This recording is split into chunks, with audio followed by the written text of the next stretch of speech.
दोस्तों नमस्कार। आइए गणित के कुछ महत्वपूर्ण प्रश्नों को किस तरह से हल किया जाता है मैं इस वीडियो में बताने वाला हूं। तो अगर आप या आपके बच्चे जवाहर नवोदय विद्यालय प्रवेश परीक्षा की तैयारी कर रहे हैं तो इस वीडियो को पूरा देखिए, क्योंकि इस वीडियो को देखने के बाद आपको बहुत फ़ायदा होने वाला है। ठीक, तो चलिए प्रश्न शुरू करते हैं। देखिए पहला प्रश्न पढ़ते हैं। एक वर्गाकार बगीचे का परिमाप 144 मीटर है। बगीचा कैसा है? वर्गाकार है। तो चलिए एक वर्ग का चित्र बना लेते हैं। ये देखिए एक वर्गाकार चित्र मिल गया। ये वर्ग है, परिमाप है 144 मीटर। इसका क्षेत्रफल ज्ञात कीजिए। तो बताओ क्षेत्रफल ज्ञात करने के लिए क्या चाहिए हमको? भुजा। अगर हमको भुजा का मान पता चल जाए तो भुजा गुणित भुजा कर देने से क्षेत्रफल निकल जाता है वर्ग का। तो परिमाप कितना दिया है? 144। परिमाप बराबर 144। अब परिमाप का सूत्र क्या होता है? 4 गुणित भुजा, यानी परिमाप में भुजा छुपा हुआ है। तो ये परिमाप के अंदर जो भुजा छुपा हुआ है वहीं से हमको भुजा निकालना है। तो भुजा जानना है तो इस 4 को जो 4 गुणा के रूप में लिखा है पक्षांतर कर देते हैं। तो 4 को पक्षांतर करेंगे, गुणा में है क्या हो जाएगा? भाग में। चलो भाग करें। 4 एकम 4, 4 तिया 12, बचा 2, बन गया 24, 4 छक्का 24, यानी उत्तर आ गया हमारा 36 मीटर भुजा का मान। अब ध्यान दो, 36 मीटर मिला भुजा का मान, यानी अब क्षेत्रफल जानना है तो क्या करेंगे? 36 गुणित 36 करेंगे ना। तो 36 गुणित 36 करेंगे तो 6 का 6 से गुणा करोगे, क्या आएगा? इकाई में 6। अब देखो ऑप्शन ए में इकाई में 5 है तो ये तो उत्तर हो ही नहीं सकता। ऑप्शन डी में देखो इकाई में 9 है तो ये तो उत्तर हो नहीं सकता। होगा क्या? कभी नहीं होगा। ठीक, तो अब हमारे पास बचा 1296 और 1156। देखो ऑप्शन विधि से कैसे हल करते हैं बता रहा हूँ। अब देखो 35 का वर्ग निकालना बिल्कुल सरल है, बताया हूँ। जिसके भी इकाई में 5 होगा कैसे हल करते हैं? 5 है तो 25 आएगा ही, और इकाई के अंक का 1 से अधिक से गुणा कर दो तो 3 है तो 4, कितना हो गया? 1225। यानी 35 का होता है 1225। तो 36 का तो 1225 से ज़्यादा ही होगा ना वर्ग। तो ये 1156 हो ही नहीं सकता, क्योंकि 35 का वर्ग 1225 हो रहा है तो 36 का वर्ग 1225 से अधिक होगा। इसका मतलब उत्तर कौन सा है? ऑप्शन बी, यानी 1296। तो देखो आपको कुछ चीजें ऐसे ही याद रहना चाहिए, तो ऑप्शन विधि से आसानी से हल कर सकते हो। ठीक है, ऑप्शन विधि सबसे बेस्ट विधि रहता है। बस इसके लिए आपको कुछ जानकारियों को वहां पर करना रहता है। ठीक, क्या करना है? अगर यही परीक्षा में बनाओगे तो क्या करोगे? जब भी प्रश्न में परिमाप दिया है वर्ग का और क्षेत्रफल ज्ञात करना है तो सबसे पहला काम करना, ये जो परिमाप दिया है उसको 4 से भाग कर देना। 4 से भाग करोगे तो तुमको क्या मिलेगा? भुजा का मान मिलेगा। अब 36 मिल गया, अब भुजा का मान मिल गया 36 मीटर। तो क्षेत्रफल क्या होता है? भुजा का वर्ग। और आप लोग अगर मेरा चैनल सब्सक्राइब कर लिए होंगे तो मैंने अपने चैनल में एक वीडियो डाला है कि किस तरह किसी संख्या का वर्ग निकाला जाता है। तो 36 का वर्ग निकालना बिल्कुल सरल। कैसे? सबसे पहले इकाई अंक का वर्ग करते हैं। तो 6 का वर्ग 6 छक्का 36 हासिल 3। फिर ये तीनों जो अंक लिखा है उसका आपस में गुणा। तो 3 का गुणा 6 से, 6 3 18, 18 दूनी 36। अब हासिल आया था 3, तो 36 3 39, हासिल फिर 3 आया। अब ये दहाई के अंक का वर्ग है, तो दहाई में 3 लिखा है तो 3 का वर्ग 9 और 9 3 12। इस तरह आ गया 1296। चुटकी बजाते उत्तर। ठीक, आशा है समझ में आ गया होगा। चलो देखते हैं अगला प्रश्न। चलिए दूसरा प्रश्न पढ़ते हैं। निम्नलिखित में से कौन सा कथन सत्य है? ऑप्शन ए में क्या लिखा है? 0 सबसे छोटी प्राकृत संख्या है। यह गलत है। क्यों? क्योंकि सबसे छोटी प्राकृत संख्या 1 होता है। और 0 क्या है? तो 0 सबसे छोटी पूर्ण संख्या है। ठीक, इसलिए गलत है। एक सबसे छोटी अभाज्य संख्या है, यह भी गलत है क्योंकि सबसे छोटी अभाज्य संख्या 2 होता है। एक न तो अभाज्य संख्या है न ही भाज्य संख्या है। ऑप्शन सी देखें, 4 सबसे छोटी भाज्य संख्या है, यही सत्य कथन है। क्यों? भाज्य संख्या किसे कहते हैं? जिसके 2 से अधिक गुणनखंड हो। तो 4 के 1 भी गुणनखंड है, 2 भी है और 4 भी।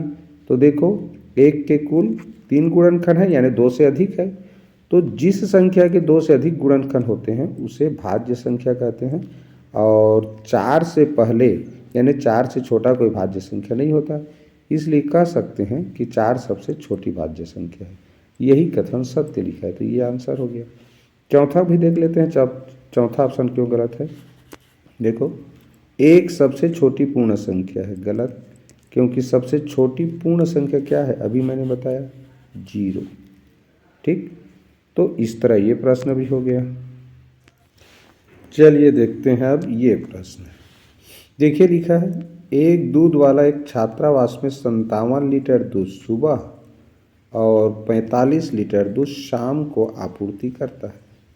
यदि दूध की कीमत 68 रुपये प्रति लीटर है तो दूध वाला प्रतिदिन कितनी धनराशि प्राप्त करता है? देखिए, सुबह और शाम मिलाकर के एक दिन होगा जी, होगा ना। तो सुबह देता है वो 57 लीटर दूध, शाम को देता है 45 लीटर दूध। तो जोड़ने पर कितना हुआ? देखो 102, यानी कि वो एक दिन यानी प्रतिदिन 102 लीटर दूध देता है।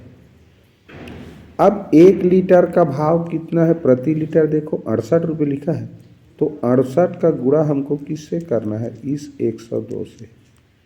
किससे करना है? 102 से। अब देखो एक शॉर्ट ट्रिक बता रहा हूँ यहीं पर। गुणा का एक नियम है बच्चों, इकाई के अंक का गुणा करोगे तो जो भी उत्तर आएगा वही अंक उत्तर में होना चाहिए। ठीक, तो देखो 2 अट्ठे कितना हुआ? 16, और 16 की क्या लिखोगे? 6। तो 6 कौन कौन से ऑप्शन में है? देखो ऑप्शन बी में है, ऑप्शन डी में है। इसका मतलब क्या हुआ? ऑप्शन सी और ऑप्शन ए तो उत्तर हो ही नहीं सकता। अब ध्यान दो, ये 68 का गुणा अगर मैं 100 से करता तो क्या आता? इसके लिए पहाड़ा पढ़ना पड़ता है क्या? 100 से गुणा करने के लिए पहाड़ा पढ़ने की जरूरत नहीं है, सीधा 100 से गुणा करना है तो डबल 0 लिख दो। यानी 68 का गुणा अगर मैं 100 से करूं तो 6800 उत्तर आएगा। तो सोचो 102 से अगर करूंगा 68 से गुणा तो 6800 से तो ज़्यादा उत्तर आएगा ना। तो देखो ऑप्शन बी में 6500 लिखा है, ऑप्शन डी में देखो कितना लिखा है? 6900। तो भाई जब 100 से गुणा करने पर 6800 हो रहा है तो 102 से गुणा करने पर 6800 से ज़्यादा होने का होगा, वही उत्तर होगा। तो किस में है 6800 से ज़्यादा उत्तर? ऑप्शन डी में, यानी यही इसका आंसर है। क्लियर? तो इस तरह से थोड़ा सा दिमाग चला के आगे बिना गुणा भाग के केवल मन में सोच के ही सही उत्तर तक पहुंच सकते हैं। क्लियर? ये हो गया हमारा आंसर। चलो देखते हैं अब अगला प्रश्न। चलो देखें ये प्रश्न क्या लिखा है। 20 × 10 कोष्टक के अंदर है 300 भागित, ये इस तरह लिखा हुआ है। ठीक, तो देखो हल करने का नियम क्या कहता है? सरल करने वाला, सबसे पहले रेखा कोष्टक हल किया जाता है। तो 2 और 10 के बीच में रेखा कोष्टक है, तो 10 दूनी क्या हो जाएगा? 20। रेखा कोष्टक के बाहर देखो क्या है? ऋण लिखा है और 50, ये छोटा कोष्टक आ गया।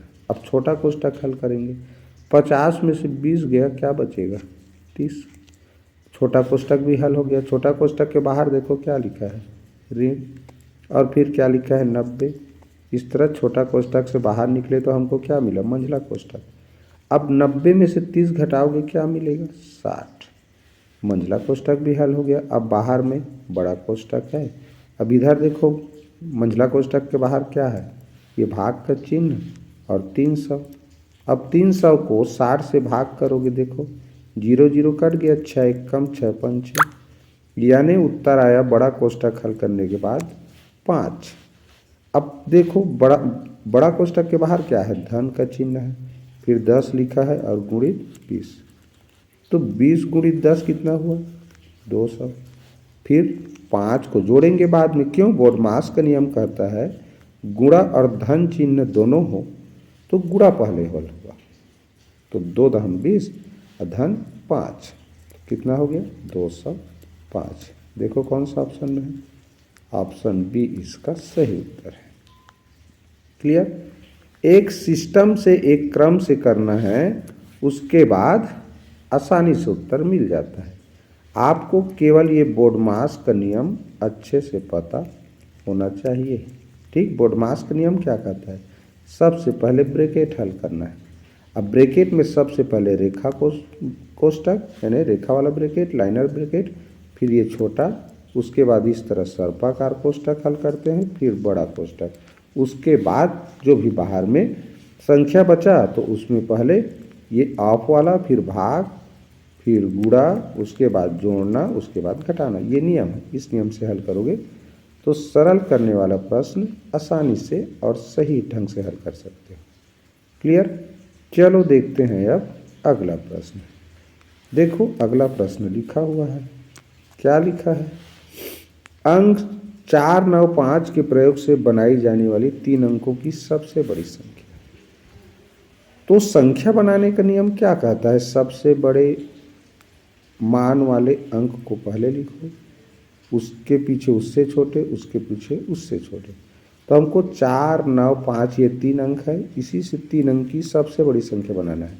तो 9 बड़ा मान वाला अंक है, उससे छोटा 5, उससे छोटा 4। फिर क्या कहता है, 3 अंक की सबसे छोटी संख्या लिखना है। 3 अंक की सबसे छोटी संख्या इन्हीं अंकों से बनाना है। तो छोटी संख्या बनाने के लिए छोटे मान वाले अंक पहले लिखेंगे, फिर उससे बड़ा, उससे बड़ा, हो गया। अब देखो उसके बाद गुणनफल क्या हुआ कह रहे थे, इसी का गुणा करना है। और मैंने अभी पिछले प्रश्न में ट्रिक बताया है सही उत्तर तक पहुंचने का। इकाई का अंक को दूसरे संख्या की इकाई के अंक से गुणा करो तो इकाई का अंक मिल जाता है। तो 9 चौक 36, यानी इकाई में 6 होना फिक्स है। तो सभी में इकाई में 6 है ना। तो यहाँ से क्लियर नहीं हो रहा। इसका मतलब क्या हुआ कि आपको इस प्रश्न को इसको गुणा करके ही हल करना है। ठीक है, तो इसका गुणा कर लेना। गुणा करने के बाद आपको ये 4,37,886 मिलेगा। ठीक, वीडियो लंबा होगा, बिना मतलब के गुणा करेंगे तो गुणा करना तो आता होगा ना, तो ये कर लेना। क्लियर।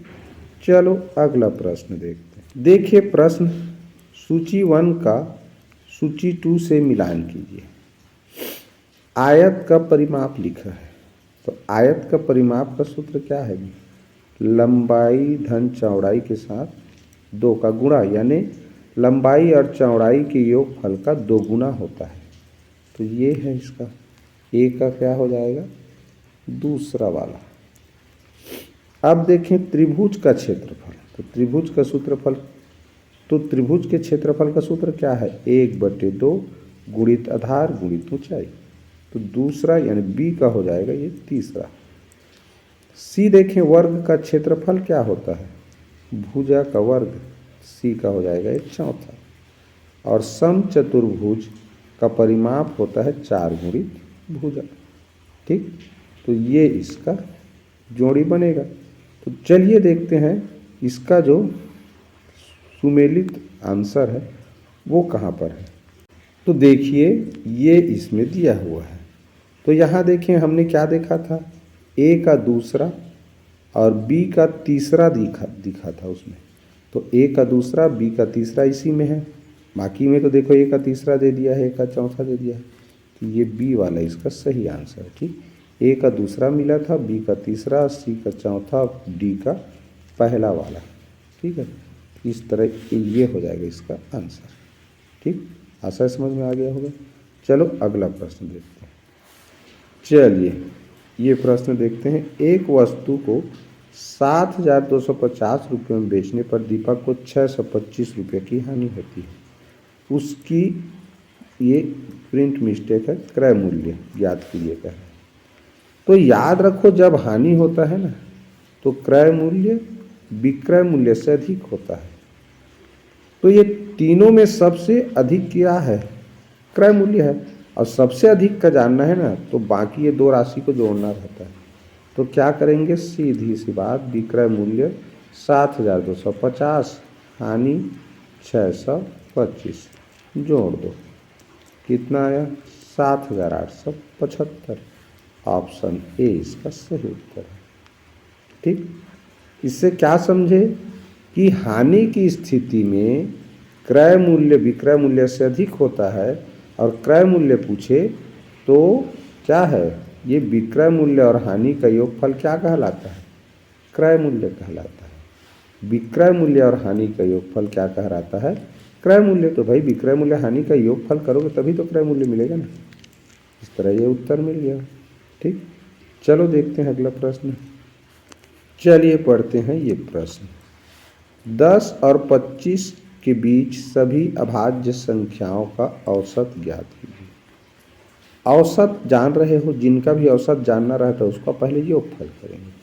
तो 10 के बाद देखो कौन सा अभाज्य संख्या आता है? 11। 11 के बाद 13, 13 के बाद 17, 17 के बाद 19, 19 के बाद 23।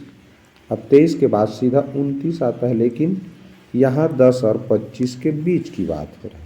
तो 10 और 25 के बीच में कुल ये 5 अभाज्य संख्याएं आते हैं, तो इन्हीं को जोड़ेंगे। अब चूंकि 5 अभाज्य संख्या है इसलिए 5 से भाग करेंगे। जोड़ने का सबसे आसान तरीका देखो, इसके इकाई में 3 है, इसके इकाई में 7 है, 3 को आपस में जोड़ने से शून्य वाला संख्या मिलता है। तो 13 17 का योगफल कितना होता है? 30। और 11 और 19 का योगफल होता है 30। अब ये बचा हमारा 23, तो इस तरह इसको भी जोड़ देते हैं। 3 ये हो गया 8, यानी 83। क्या मिला? 83। अब 5 से भाग करेंगे, औसत जानना है तो 5 एक कम 5, बचा 3, उतारेंगे 3, 5 छक्का 30, क्या बचा? 3, दशमलव लगा के उतारेंगे 0। इस तरह आ गया 5 छक्का 30, यानी मिल गया हमको 16.6। देखो कौन सा ऑप्शन में है, ये ऑप्शन सी इसका सही उत्तर है। क्या किया हमने, उस प्रोसेस को जानना है। जब भी औसत पूछे तो किसका औसत पूछ रहा है उसको जोड़ लो। तो 10 और 25 के बीच के अभाज्य संख्याओं का, तो 10 और 25 के बीच के अभाज्य संख्याओं को हमने क्या किया, लिख लिया। लिखने के बाद उसको जोड़ा। जोड़ने के बाद क्या करना है, कितने अभाज्य संख्याओं को जोड़ा?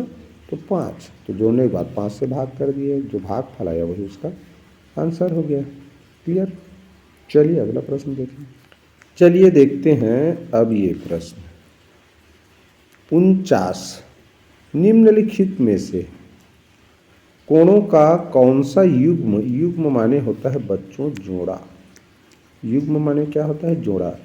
क्या है, कुछ कुछ शब्दों का शब्दार्थ मायने तात्पर्य आशय जानना भी बहुत जरूरी है।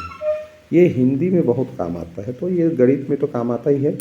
हम जब हिंदी के सवाल हल करते हैं वहाँ भी हमको ऐसे ऐसे शब्दों के मायने शब्दार्थ पता होना चाहिए। तो कौन सा युग्म पूरक नहीं है? अब देखो पूरक क्या होता है, जब दो कोणों का योगफल, जब दो कोण ऐसे हैं, दो कोणों का योगफल कितना होना चाहिए? 90 अंश, तब वो पूरक कोण कहलाते हैं एक दूसरे के। जैसे मान लो इसका 50 अंश का कोण है ये वाला, तो ये 40 अंश का रहेगा। दोनों को जोड़ने पर देखो 90 हो रहा है, तो 50 अंश का पूरक कोण 40 अंश होता है, 40 अंश का पूरक कोण 50 अंश होता है। क्लियर? क्लियर? तभी हम इन दोनों को आपस में पूरक कोण बोलेंगे। अब देखिए यहाँ देखिए ऑप्शन ए को कितना लिखा है, 54 और 36, जोड़ के देखो कितना हुआ, 90। कितना हुआ? 90। इसका मतलब ये पूरक कोण है। प्रश्न में पूछा है पूरक नहीं है, नहीं है वाला प्रश्न को बहुत ध्यान से बनाया करना। तो इन दोनों कोणों का योग 90 हो रहा है, मतलब ये दोनों कोण आपस में पूरक कोण है। 46 और 54 को जोड़ो, 46 और 54 को जोड़ो तो देखो कितना हो रहा है, 100। तो इन दोनों कोणों का योगफल 100 हो रहा है, इसका मतलब ये दोनों पूरा कोण नहीं है, और नहीं है पूछ रहे थे, यही आंसर है। अगर 33 और 57 को जोड़ोगे तो भी 90 आता है, 30 60 जोड़ो तो भी 90 आता है, इसका मतलब सही उत्तर क्या हुआ? Option D. ठीक, आशा समझ में आ गया होगा। चलो देखते हैं ये प्रश्न, निम्नलिखित में से कौन सी संख्या सबसे बड़ी? देखो, जब भी सबसे बड़ी संख्या पूछे तो ये तो हल हुआ संख्या है, 5 दशांश लिखा है। यहाँ देखें 500 में 5000 में, इसमें हल करना पड़ेगा, तो 0.5 गुणित 0.5 वर्ग लिखा है, क्या आएगा? 25। चूँकि दशमलव के बाद 2 अंक इधर भी है तो 4 अंक होना चाहिए, तो यहाँ इस तरह उत्तर आएगा। ठीक, अब इसको हल करें तो 1 से भाग करोगे क्या? 0.5। इसका मतलब एक चीज़ और समझ लो, 0.5 का मतलब क्या होता है? आधा। आधा को क्या लिखा जाता है? दशमलव में 0.5। तो एक में कोई भी एक वस्तु है तो 2 भाग करेंगे तो यही 0.5 कहलाएगा। तो कितना बार है एक में 0.5? 2 बार। तो इसका हल करोगे ना 1 भागी 0.5 को, तो उत्तर आएगा 2। तो सबसे बड़ी संख्या कह रहा है, तो 2 सबसे बड़ी संख्या हुआ ना, बाकी तो दशांश शतांश सहस्त्रांश में लिखा है। तो इस तरह ये इसको हल करने पर 2 आ रहा है, और 2 बाकी संख्या से बड़ा है, इसका मतलब यही 2 क्या हो गया? यानी ये बी ऑप्शन इसका सही उत्तर है, क्योंकि सबसे बड़ी संख्या पूछ रहा है। क्लियर? इस तरह इसको हल करते हैं। चलिए देखते हैं अब अगला प्रश्न। चलिए, सरल करने से संबंधित प्रश्न है, बहुत सरल है, आसानी से हल हो जाएगा। क्या करेंगे? बोडमास का नियम कहता है सबसे पहले छोटा कोष्ठक हल कर लेते हैं। यहाँ पर 19 भागित, अब देखो इसको हल करोगे मिश्र भिन्न को, 3 छक 18, 18 1 19, यानी ये आ गया 19/6। अब ये भाग चिन्ह को गुणा में बदलेंगे ऐसे, तो 19/6 क्या हो जाएगा? 6/19। तो गुणा में जानते हो अंश में और हर में एक जैसा संख्या हो तो कट जाता है, क्या बचा? 6। तो इस तरह हम इसको जब हल किए तो क्या मिला? 6 मिला। छोटा कोष्ठक हल हो गया। बाहर में देखो क्या है? धन है, फिर 40/7 है, गुणा लिखा है, 14/20 लिखा है।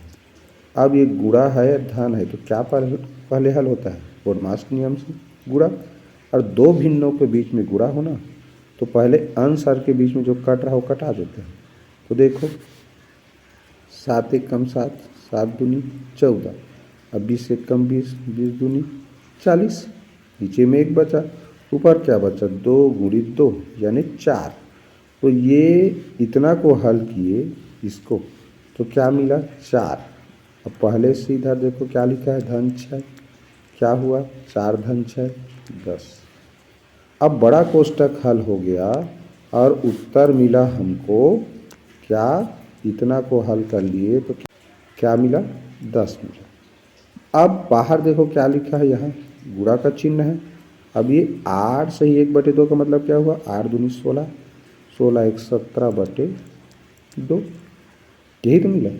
अब इसको हल करेंगे तो देखो 2 से कट रहा है 10, 2 1 कम 2, 2 5 6 10। अब क्या बचा? 17 गुणित 5, और 17 पीछे क्या होता है? 85। देखो ऑप्शन डी में दिया हुआ, यही इसका उत्तर है। बहुत सरल प्रश्न था। कोई भी सरल करने वाला प्रश्न सरल तब है जब आप बोडमास के नियम का अच्छे से पालन करते हुए हल करेंगे। दूसरा, भिन्नों का जोड़ना घटाना गुणा भाग का जो नियम है वो ध्यान में रख के करोगे तो बिल्कुल आसानी से सही उत्तर मिल जाता है। क्लियर बच्चों? चलिए देखते हैं अगला प्रश्न।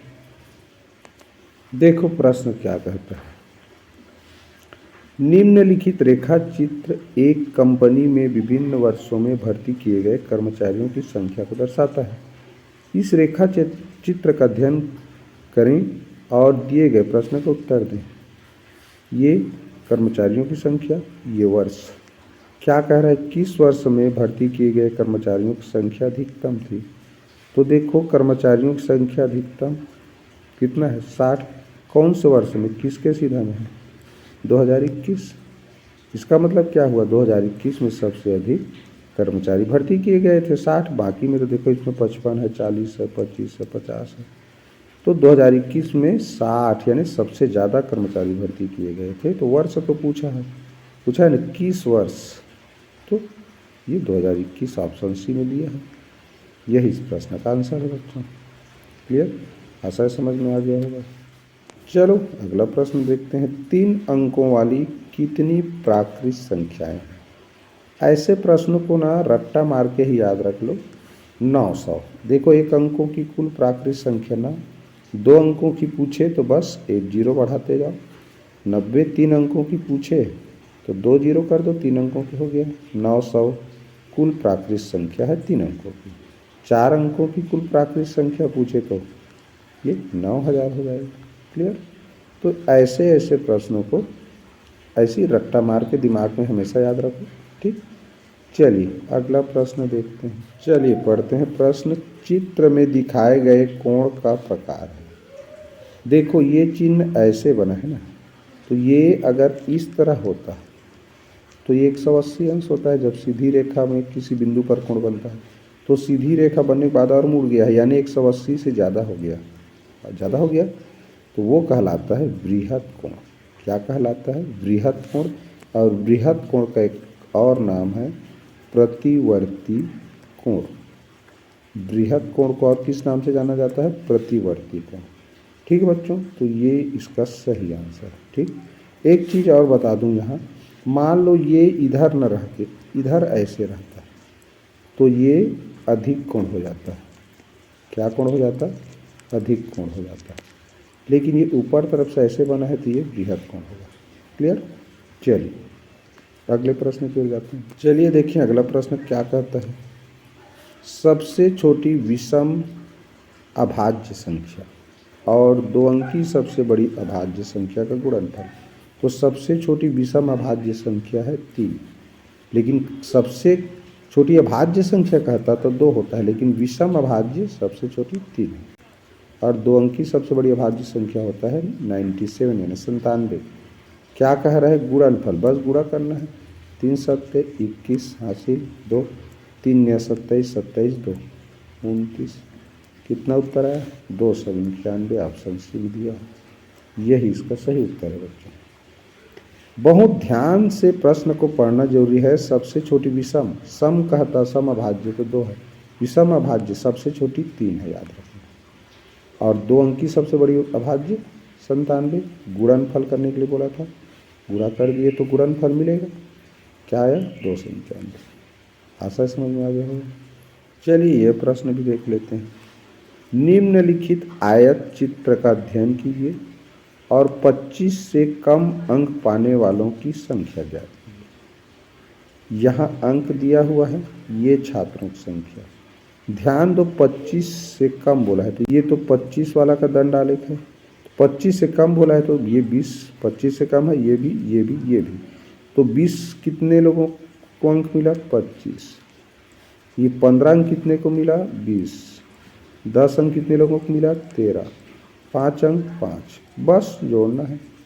5 2 10, 10 1 13, 10 3 13, हासिल 1, 2 2 4, 4 1 5, 5 1 6। कितना हो गया? 63। यानी 63 छात्र ऐसे हैं जिनको 25 से कम अंक मिले। देखो ऑप्शन सी में दिया है, यही इसका आंसर है। ठीक, क्या बोला था? 25 अंक से कम अंक पाने वाले छात्रों की संख्या, तो छात्रों की संख्या ये वाला लाइन ऊपर में लिख भी दिया है। तो 25 अंक ये अंक दिया है, तो उससे कम वाले को तो 20 15 10 5 इन्हीं को जोड़ना था। क्लियर, चलिए देखते हैं बच्चों अगला प्रश्न। देखो 5 घंटे में कितने मिनट होते हैं ये कह रहा है। तो भैया 1 घंटे में कितना मिनट होता है ये तो जान लो। 1 घंटा में कितना होता है? 60 मिनट। कितना मिनट?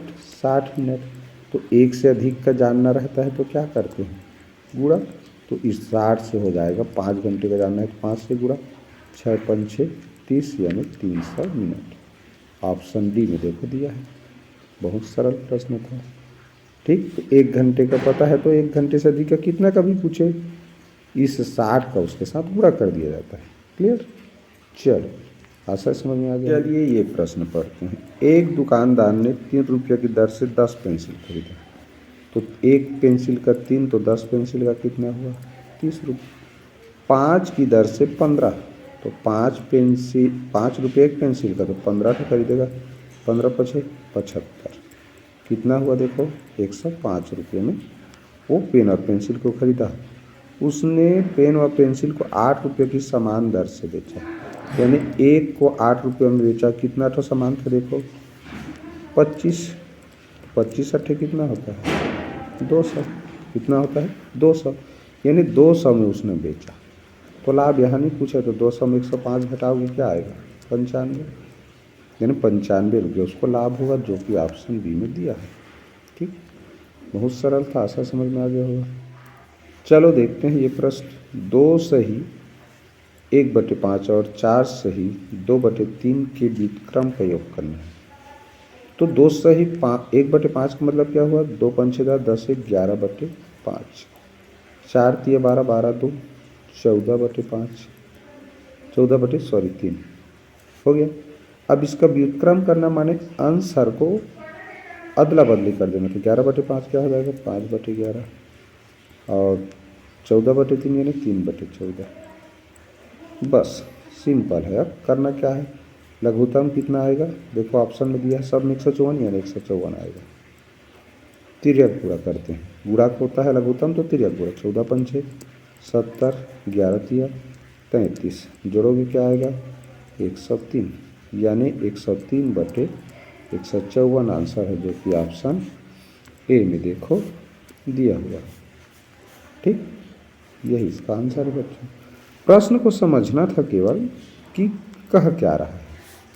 तो कह ये रहा है कि इन दोनों संख्याओं को पहले तो मिश्र भिन्न में है तो विषम भिन्न में बदलते, तो 5 दूनी 10 से 11/5, 4 तिया 12 14/3 आया। इसको उल्टा किए फिर योगफल कर दिए, उत्तर आ गया। क्लियर। चलो अगला प्रश्न देखते हैं। चलिए देखते हैं अब ये प्रश्न। रोहन को शहर से अपने घर पहुंचने में 13 घंटे 45 मिनट लगते हैं।